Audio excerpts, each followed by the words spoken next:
in here because this is a shower leak, and what I normally do on any job I go into, if I'm going to be doing it or not, is I always kind of ascertain whether the person was a tile setter or he was just like a home repair guy. And as I came in here, obviously there's a lot of issues here. There are so many issues here I could probably spend 20 or 30 minutes talking about them, but in the end it doesn't really matter. I just wanted to point out on my channel I often do kind of hack job videos because I think it's imperative that people know what they should know. This job took some time to make happen, and as a homeowner you should be aware of some of these things prior to jobs being finished. So this has a lot of lippage, obviously. It's just like really bad lippage going on here everywhere. This couldn't pass any kind of bucket test or marble test or anything like that. The grout lines are dug in very deeply, which doesn't make any sense. It looks like an unsanded grout, or it could be epoxy grout. It looks like it might be epoxy, which is not a huge deal that, you know, they used an epoxy grout. I would have used sanded grout on an application like this, but I also would have used 1/8" spacing because that's what we typically do now. It's been a long time since I used 1/4" spacing. I think probably last time was on a slate type of tile because you almost have to. 1/4" spacing is not really it's just a big grout line, and the grout doesn't even really match the tile, which is kind of here nor there also. But you know, these are the things that I look for when I come in and look at a job to find out what this guy knew or what he didn't know. And this guy didn't know anything. Like the strip that he used is very typical, and I don't have a problem with that. I've never seen really a bent type of strip like this. I misspoke earlier. It was actually in Canada that I saw this in a bathroom, and I've just never seen, and I don't know why you would do that. It seems like a real pain to get this measurement exact in order to wrap around.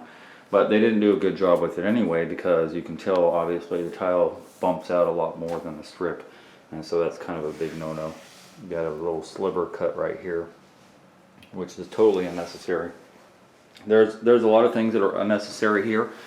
There's a lot of things that, you know, kind of stand out. This is a lined type of tile because of all the lines in it, and I don't really like working with it because I have to kind of remind myself that my lines all have to be in one direction, and they didn't really do that here. If you look on the backsplash, they did the opposite, and I don't know if that was intentional or not, but obviously you have a vertical here and a horizontal over here, so that doesn't really match up. But I understand that you also have this line going that way, and so maybe, yeah, so maybe their thinking was a little different. But same thing going on here. You have these lines matching up, but then this line opposes it, and you know, it's small potatoes in the end. But again, a huge bump out, 1/4" or better of this tile from the strip, and then this wall is bowed in too. So they didn't take care of the wall first. Had they done that, then maybe they wouldn't have run in. Well, no, they would have run into to all kinds of problems because they weren't able to solve a lot of these problems. That's why I said this guy wasn't a tile guy. Like this ginormous lippage going on the wall, and they just kind of tapered out grout to kind of take up for it. And strangely enough, this doesn't seem to be the same grout. This looks like sanded grout, which it is. As opposed to the floor, which still looks like an epoxy grout. It's odd. Sometimes I'm talking and I'm thinking at the same time, kind of thinking out loud as I notice this stuff. You know, like right away before I even looked in the shower, I looked at all of this stuff, and I already knew Houston, we have a problem. And so yeah, of course the shower leaks, because if you can't do tile, what's underneath it is going to be worse. Just not a good job at all. I've seen homeowners do much better jobs. This, and I didn't notice this before when I came in, this is all cockeyed. So the wall's not straight. If I put a level from here to here, then it's way off. So to kind of mitigate that, they just like ended up with a larger grout line, which I don't really understand why there's a grout line there. Actually, I don't understand why there's molding, why there's baseboard and quarter round on the front of a curb. I've never quite seen that either.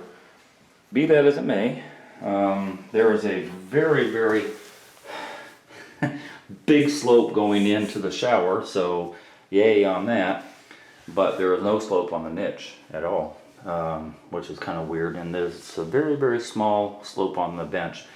So yeah, this is the curb that was also done in horribly bad. Just there's so much going on here. Like I said, I don't have enough time to show every little mistake, but as a whole, it's just like a horrible job. I don't think my first job I ever did tiling was this bad, and that's just through. Look at that cut.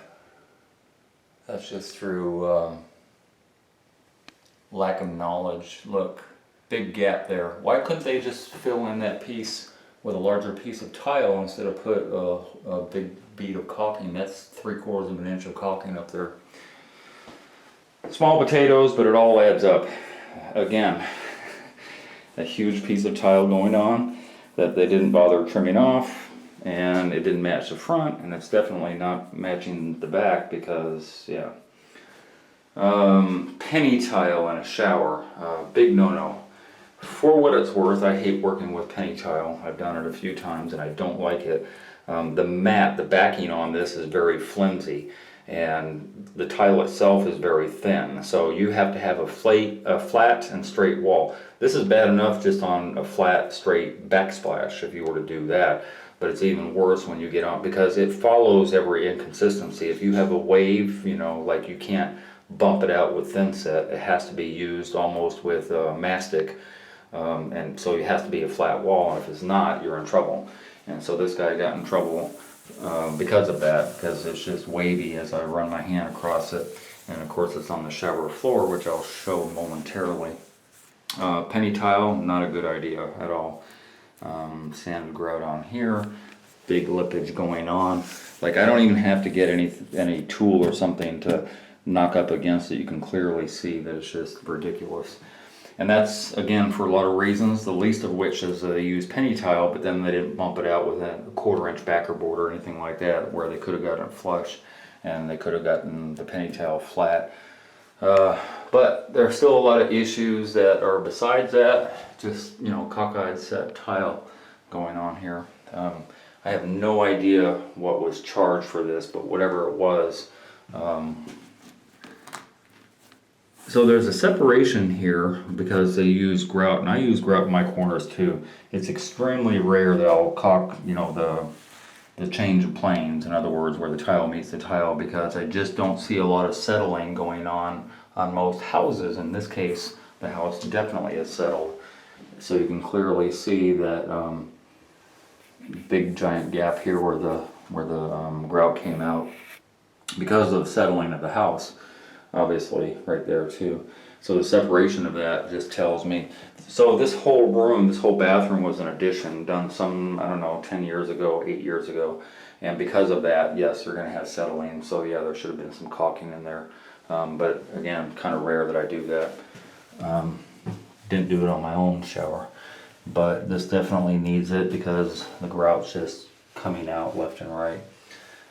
So yeah, a lot of issues.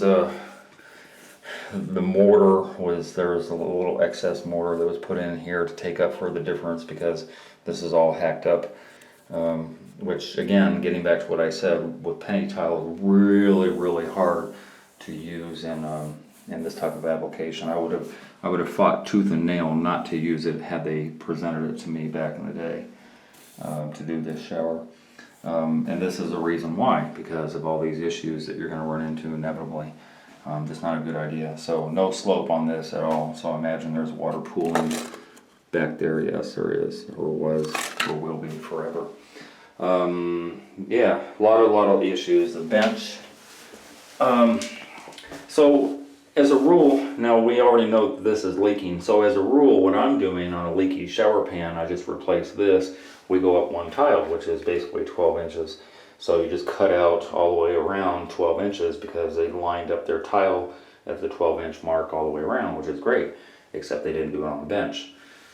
So that runs into a little issue because now we have to take out, we can't just take out that little 4-inch piece, we have to take out 15 inches or 16 or whatever this measures out to, which then when you take that out, well then you can't take the rest out. So then you're kind of relegated to going back down here. Yeah, it causes a bit of a problem. And God, look at that. Just horrible. So it causes a lot of problems. The shower pan is, you know, again, it's leaking, but they've got bigger problems going on. There is, I don't know how well my camera's going to show this. There is like a big dip going on with this penny tile, which is another reason not to use it in the shower. But yeah, so there's water pooling up obviously around this area here because it's just pushed down like that, and nothing's flush with the drain except for maybe this area right here. Even this area pushes down below the drain cap. But more to the point, this is a lot of grout to put in an area of a shower like this, which is another reason I would have fought tooth and nail. Going back probably 6 years, I started waterproofing my pan surface. So it probably wouldn't matter that you have all this grout going on. The epoxy grout they used out there would have been a proper application to use here, but they used sanded grout, which means that all the water penetration of all this huge area is getting into the pan material. And so through the last 8 years, 9 years that this was built, water has just saturated this pan. I'm sure that they didn't do any type of waterproofing, and therefore you have now a crack, and that crack is kind of following the path of least resistance, which is this grout line right here. And what that tells me, and then you have another, I saw it over here somewhere, there it is. So you have another crack going on here, and so what that tells me definitively is that the pan material, the mortar material, has cracked up underneath it, which basically means that you have a bigger issue now of replacing the pan only for the reason that you have a cracked pan, were it not leaking. Why it's leaking, I don't know. I could surmise a lot of different things based on all of this. If they didn't do all of this right, then surely they didn't do the prep right, which I already knew. So this is all the stuff that you need to know. This, you know, this bathroom as a whole probably took at least a couple of weeks to maybe a month to build. And during the process of the build, these are all the things that you need to know. All the mistakes that I pointed out is all the things you should be looking for if you're getting this done, or even if you're going to do it yourself. Don't make these mistakes because you're just basically building for no reason. You're wasting, this is a waste of material. Pretty decent material, nevertheless, but it's a waste because, you know, were it me buying this house, I would rip it all out and start over, you know, because it's just not acceptable on any standard. So I think the only thing that they probably did right that I could even commend them on at all, apparently they did use a waterproofer of some sort. This is Aqua Defense, and it has slopped around here in a couple places, and I don't know at what point they used it. I don't know if it was a whole wall, I doubt it, and I doubt very seriously it was on the floor, but you can clearly see there's remnants of it here and here. A couple other places I saw too. So Aqua Defense is kind of like Red Guard. It goes on aqua color, like a real light aqua, and then it dries a dark green. So that was used at a certain point, but that is offset by all them. Look at that tile. That's just bent outward, like it's pushed in there. It doesn't line up with this at all. Just everything is kind of small potatoes, but all these potatoes add up to a bunch of mashed potatoes because it's just horrible job. I don't know. So there you go. A lot of my videos, most of my videos on my channel, you know, I'm either showing a bad job or I'm showing how would I put it? I'm critiquing all the little issues that I run into when I'm doing a job, so that my viewers or even if you just stumbled on my channel by accident, that you understand that all of this stuff matters. And when you hire somebody and when you get into this job, assuming that they're going to do, and I think the kitchen is the same, flooring, that they get in to do the kitchen, for example, and you see all this stuff going on, you should be aware now full well that they have no right to build a shower, because I'm sure they didn't start in here. And this is the most expensive thing in a bathroom going on anyway. So just know what you don't know. And that's why I continue to produce these videos. Whether or not I do this job is still up in the air, but I wanted to put it out there first to let everybody out there know all the stuff that you should know going forward. And hope you got something out of it. It's just a continuation of what I like to produce. I like to produce stuff that's actually informational, rather than the pat on the back stuff that some people do, showing their great work. I appreciate great work, but I think it's more imperative for people that go on YouTube to see hack jobs, so they know what to look for, or what to avoid anyway. Hey, if you enjoyed that video and you learned something, consider being a Patreon member. $5, $10, $15 a month would help me greatly produce more videos. I make nothing from YouTube at all. If you're going to call me for advice, please donate $50 for 30 minutes. My link to my PayPal and my Patreon account is down below. And if you haven't already, hit the subscribe button and hit the bell so you get immediate notifications as soon as I post videos. And thank you very much for your support.